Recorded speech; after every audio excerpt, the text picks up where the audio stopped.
दोस्तों नमस्कार, जोहार। चलते हैं झारखंड सुबह की ताज़ा खबरों की ओर, लेकिन उससे पहले अगर आपने अभी तक इस चैनल को सब्सक्राइब नहीं किया तो कर लें, जिससे कि आपको झारखंड सुबह की ताज़ा खबर रोजाना मिलती रहे।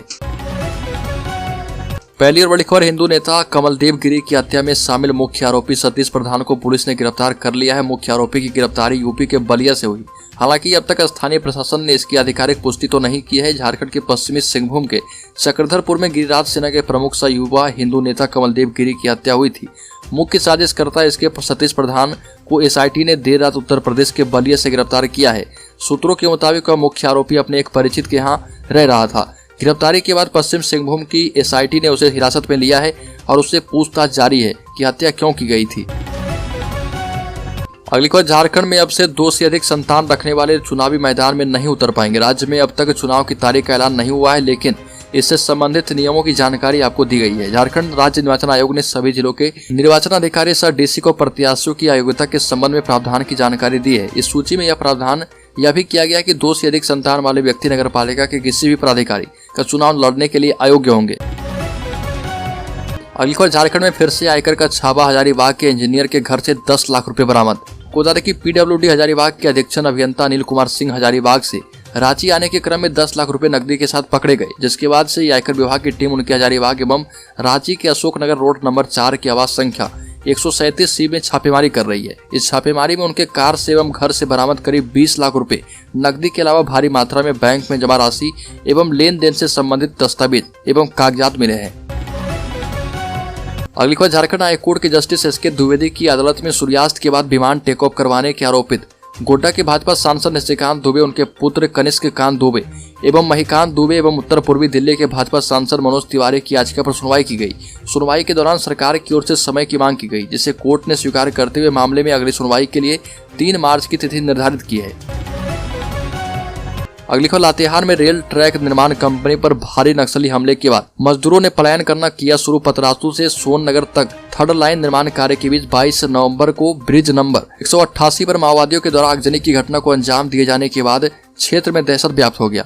वहां पर कार्य करने वाले मजदूरों के बीच दहशत का अंदाजा इसी से लगाया जा सकता है कि घटना के कुछ घंटे के बाद ही कई मजदूर बोरिया बिस्तरा लेकर वहां से पलायन कर गए। अगली खबर, एवंत हटाओ झारखंड बचाओ नारे के साथ बुधवार को कोडरमा में भाजपा कार्यकर्ताओं ने आक्रोश मार्च निकाला।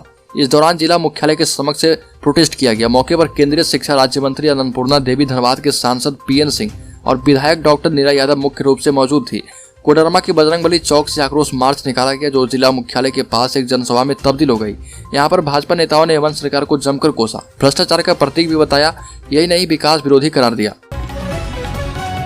अगली खबर, बन्ना गुप्ता से एनएचएम कर्मियों ने नियमित करने की मांग को लेकर की मुलाकात। मंत्री ने कहा कि जल्द इस पर सुनवाई करेंगे। झारखंड के स्वास्थ्य मंत्री बन्ना गुप्ता के आवासीय कार्यालय में राष्ट्रीय स्वास्थ्य अभियान के सैकड़ों की संख्या में विभिन्न जिलों से आए कर्मियों ने अपने नियमितीकरण की मांग को लेकर मुलाकात की।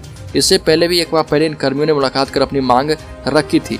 मंत्री बन्ना गुप्ता ने कर्मियों को संबोधित करते हुए कहा कि झारखंड सरकार विभिन्न अनुबंध कर्मियों की समस्याओं के समाधान के लिए भी प्रतिबद्ध है। बताया गया कि इस संबंध में उन्होंने अपर मुख्य सचिव को पत्र लिखकर एक 3 सदस्यीय कमेटी के निर्माण का निर्देश दिया है, जो माननीय हाईकोर्ट के निर्देश और अन्य राज्यों के रूलबुक के अध्ययन के उपरांत राज्य की विभिन्न अनुशंसाओं को आधार बनाकर एक रिपोर्ट सरकार को समर्पित करेगी।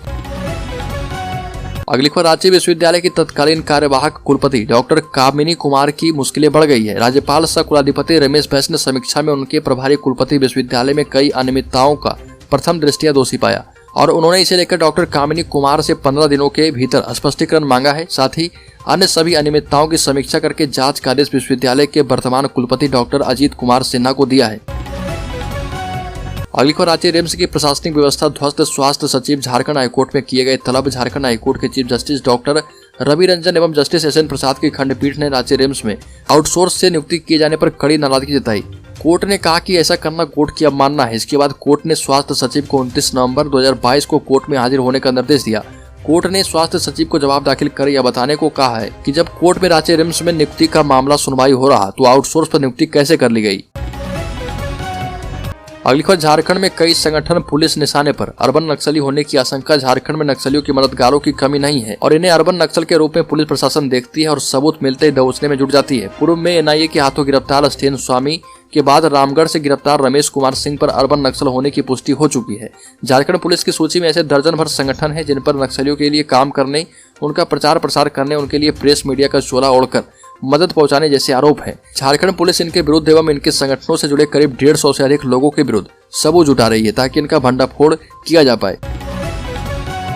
अगली खबर, बिना नाम लिए रघुवर दास ने साधा निशाना। खनिज राजस्व लूटने वाले सारे लोग जल्द होटवार जेल में होंगे।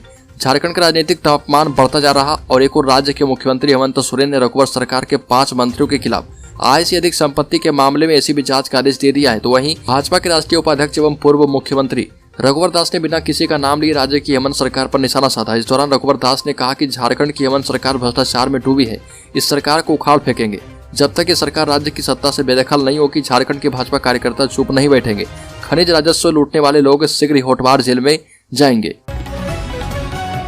अगली खबर, आबादी के आधार पर तय होगा आरक्षण। टीएससी की बैठक में बड़ा फैसला। रांची में जनजातीय परामर्श दात्री काउंसिल की बैठक हुई और इस बैठक के बाद एक बार फिर नगर निकाय चुनाव पर ग्रहण लग गया है।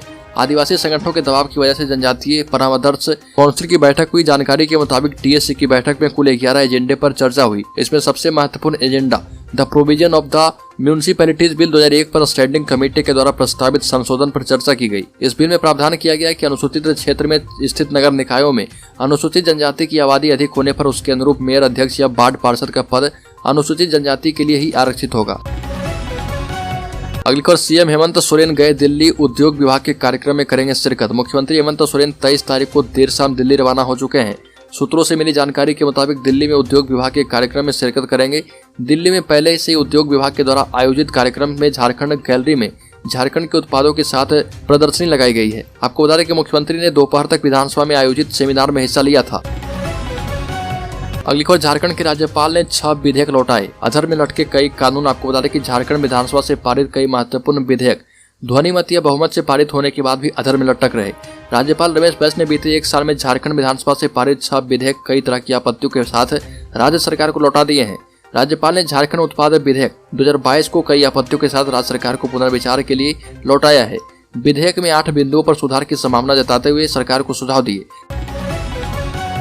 अगली खबर, झारखंड पुलिस के रडार पर है नक्सलियों के splinter group. Target based operation शुरू। झारखंड में सक्रिय नक्सलियों के आधा दर्जन स्प्लिंटर ग्रुप झारखंड पुलिस के रडार पर हैं। टारगेट बेस्ड अभियान चलाकर टीपीसी, पीएलएफआई, जेजेएमपी जैसे स्प्लिंटर ग्रुप पर नकेल कसा जा रहा है। इसी तरह के अभियान में 21 नवंबर को झारखंड के लातेहार में उग्रवादी संगठन जेजेएमपी के 3 उग्रवादी पुलिस एनकाउंटर में मारे गए थे। अगली खबर, झारखंड में बड़ा संकट। कोयले की नहीं है कमी, लेकिन बिजली खरीदने के पैसे भी नहीं। जिस झारखंड के कोयले की बदौलत देश भर के पावर प्लांटों में उत्पादन है, उस झारखंड में बिजली का बड़ा संकट खड़ा हो गया है। राज्य में कोयला पर आधारित एकमात्र बिजली उत्पादक संयंत्र तेनुघाट विद्युत निगम लिमिटेड से बमुश्किल राज्य की कुल बिजली जरूरतों का 15 से 20% ही उत्पादन हो पाता है। रांची के सिकंदरी में एक हाइडल पावर प्रोजेक्ट भी है, लेकिन यह इन दिनों पूरी तरह से ठप है। ऐसे में झारखंड अपनी जरूरतें पूरी करने के लिए 85% बिजली सेंट्रल पूल और डीवीसी आधुनिक पावर, इनलैंड पावर जैसी कंपनियों से खरीदता है, लेकिन अभी झारखंड के पास इतने पैसे नहीं हैं। अगली खबर, कर्नाटका के बाद अब पश्चिम बंगाल में हिजाब पर बवाल। पश्चिम बंगाल के हावड़ा के एक सरकारी स्कूल में हिजाब और भगवा स्कार्फ को लेकर 2 छात्र गुटों के बीच जमकर मारपीट हुई। विवाद इतना बढ़ गया कि स्कूल में चल रही परीक्षा रद्द करनी पड़ी। हावड़ा के धूलागढ़ में तनाव के बाद रैपिड एक्शन फोर्स की तैनाती की गई। इससे पहले जनवरी में कर्नाटक में हिजाब विवाद शुरू हुआ था, जहाँ पर उडुपी में 6 मुस्लिम छात्राओं को हिजाब पहनने के कारण कॉलेज में क्लासरूम में बैठने से रोक दिया गया था। अगली खबर, धनबाद के गैंगस्टर कर रहे कोयला तस्करी। हजारीबाग जिले का चरही, चुरचू और आंगो थाना क्षेत्र कोयला तस्करी का हब बन गया है। इन थाना क्षेत्रों में कोयला तस्करी का बड़ा खेल चल रहा। 80 और 90 के दशक में कोयलांचल के धनबाद, गिरिडीह और संयुक्त रूप से हजारीबाग, रामगढ़ जिले में हाई कोक फैक्ट्रियों की बाढ़ आ गई थी। उद्योगों को सस्ते दर पर लिंकेज कोयले का आवंटन हो जाता था। सरकार का उद्देश्य भी था कि छोटे उद्योग को जीवित रखा जा पाए। इन्हीं कोयले को कभी कभार गलत तरीके से यूपी, बिहार की मंडियों में मोटी रकम पर बेचकर लाभ कमाए जाने की शिकायत हुआ करती थी। अगली खबर, अखिल झारखंड प्राथमिक शिक्षक संघ की जिला इकाई गढ़वा का एक प्रतिनिधिमंडल ने स्कूली शिक्षा एवं साक्षरता विभाग के सचिव के रवि कुमार से वार्ता की। इस दौरान कहा गया कि किसी भी प्रकार का स्थानांतरण एवं अंतर जिला स्थानांतरण केवल ऑनलाइन माध्यम से ही किया जाएगा। इसे जून माह में ही किया जाएगा। उसके पहले किसी भी हाल में कोई स्थानांतरण नहीं किया जाएगा। संघ ने महिला शिक्षकों के स्थानांतरण नहीं होने के कारण हो रही समस्याओं एवं विकलांग एवं असाध्य रोगियों की समस्याओं को उन्मुखता से रखा, जिस पर शिक्षा सचिव ने स्पष्ट किया कि इस बार पहले से जो नियमावली बनाई गई है उसी के आधार पर स्थानांतरण किया जाएगा। उसके बाद भी किसी भी प्रकार के संशोधन का विचार किया जाएगा। अगली खबर, हेमंत सरकार को सत्ता से उखाड़ फेंकने तक जारी रहेगा आंदोलन, पूर्व विधायक का बड़ा ऐलान। भाजपा के जिला मुख्यालय 23 नवंबर को आयोजित किए जाने वाला जनाक्रोश प्रदर्शन में कहा गया कि जिस तरह से हिंदी भाषा को झारखंड से खत्म कर दिया गया है उससे स्थानीय युवा नौकरी से वंचित हो जाएंगे। ये भी कहा कि झारखंड मुक्ति मोर्चा सरकार ने युवाओं को हर साल 5 लाख नौकरी देने का वादा किया था, बेरोजगारी भत्ता देने का वादा किया था, लेकिन सत्ता मिलते ही इन सभी वादों को भुला दिया गया। अगली खबर, झारखंड सरकार के खिलाफ जमकर नारेबाजी, झारखंड मुक्ति मोर्चा सरकार जल जंगल ही नहीं जमीन के खजाने को भी लूटा।